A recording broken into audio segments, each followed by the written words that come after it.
All right, so here's my little my homemade setup. As a matter of fact, I'll show you. Check this out. This is an old Musser vibraphone that I converted to my Sable saw, or I don't know if it's a table saw or not, but anyway, it's a metal cutting saw. This is what I cut all my aluminum with, and I have my homemade little jig here because if I want two pieces that are cut the same size, I set this thing up. And then, and I'll show you here because this is all, I figured I'd go ahead and do it from the start to show you how it's done, or you know, some of the basics of how this stuff works. So now, my jig is set up like that. Very basic stuff. It's not that terribly accurate, but it does the trick. I gotta turn my power on. All right, so now I'm gonna cut a piece. I don't want this here now because it will bind and throw that thing all over the place. All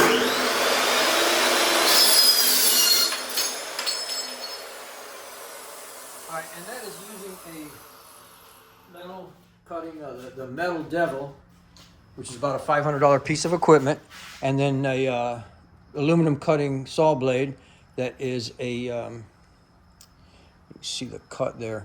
It's pretty good. That's a pretty good cut. Yeah. All right, the next lesson here is going to be tapping this guy. And if you'll notice that, as you know already, that these guys have a hole right here. This is already a good size hole for tapping M8, okay? So I'm just gonna stick it in the vise and then tap it. And first, before I even do that, I'm going to get, I just like to use these little Q-tips because I got them free from the hospital. Because they were expired Q-tips, if you can believe that. So, and I put a little bit of that stuff in the hole there. That's just cutting oil. And then put it on the vise, nothing special. And then I take my cutting oil again.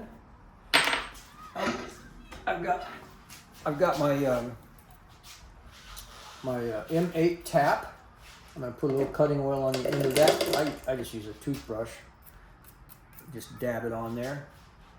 And put that on there we go. And then all I do, make sure it's good and tight.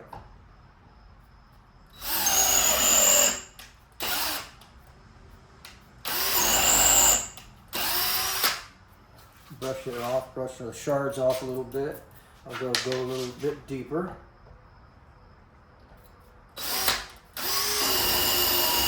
There we go. There. And now I've got my threads for the first part of this. Now I'm going to go for the next part. The next part is I'm going to drill a through hole onto this, and then I'm going to bring this in close to that, and then I'm going to put a plate on it. So we'll just do that step by step, and then I'll edit this video down so it's not so long. All right, so there's a couple ways we can measure this. First of all, I'm using 30, this is 30 millimeter extrusions, profiles.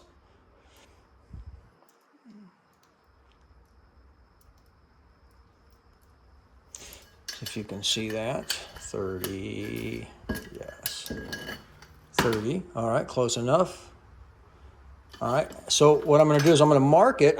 I could either take a caliber and mark it to be 15, because I know that the hole here is going to be 15, and that's where I want to put my through hole. So I am just going to go 15 milliliter, or 15 millimeters, yeah, there we go. And I'm going to start here, and I'm just going to scratch that in. Now the beautiful thing about these extrusions, they used to have them, they quit, this particular brand doesn't do it, but see my little mark there? All right, so that's where I'm going to put my hole. Now I'm going to go to the drill press. I'm going to put my hole, because If you try to hand drill this, you're going to be a bit of an angle. I mean, nobody's that good. So you're going to be somewhat of an angle. So I'm going to put it on the drill press to drill my hole. All right, so I went to, this is 21/64. It's a little bit fatter than a 5/16. 5/16 inch is a little bit, just a slight bit fatter than a M8. And this is a little fatter than that. This is closer to a, so now I'm looking down. If you look down that, I think you can see it, my little marking there. The good thing about this is that it, the slots somewhat center you. It used to have like a little, there we go. So now I know that I'm close to my little mark. Not perfect because I'm kind of trying to make this fast so you don't have to watch a lot of it. All right, so now I'm going to go down through this and I'm going to create a through hole. It's going to jerk on me when it gets to that hole. Yep, there we go, got through it. And I got to give myself a little more space there to get all the way through it. Show this so that you can see it maybe. There we go. There. Now I'm going to go through it. There we go. Now I've got my through hole. Let's make sure that my and you're going to have lots of shards, a lot of metal shards around the house. Oh boy, you're not going to like that. All right, so here's an M8. See if it goes, yep, it goes through. Okay, so that's a through hole, okay? And then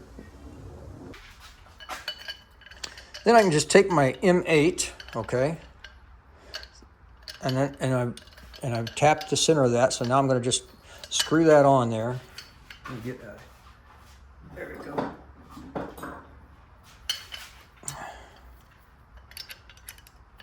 Tighten that down using the tapped center of the other one. All right, now there is a piece you can get and purchase with all your hardware, but you don't need it. Okay, so you can see that this isn't perfect here yet. All right, you can get a little piece of insert that goes in there. You probably saw it in the video. In this case, you won't need it because if I use the brackets for my corner, then I just simply put them in like this. Now that eliminates whatever space you might have had. It gives it a little bit more strength. And